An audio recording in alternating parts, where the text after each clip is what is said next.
আজ আকাশে উঠেছে পবিত্র ঈদের চাঁদ, শুরু হলো খুশির সময়। চারদিকে আনন্দের হাওয়া, সবাই প্রস্তুত ঈদের জন্য। বাচ্চাদের খুশি যেন আকাশ ছোঁয়া।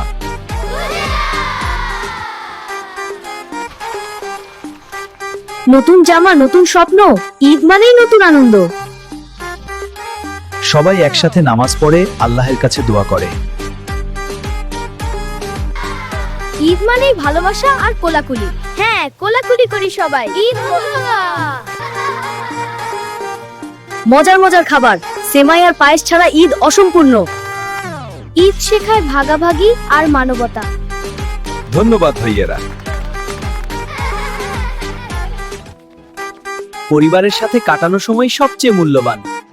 সবাইকে জানাই ঈদের শুভেচ্ছা। ঈদ মোবারক।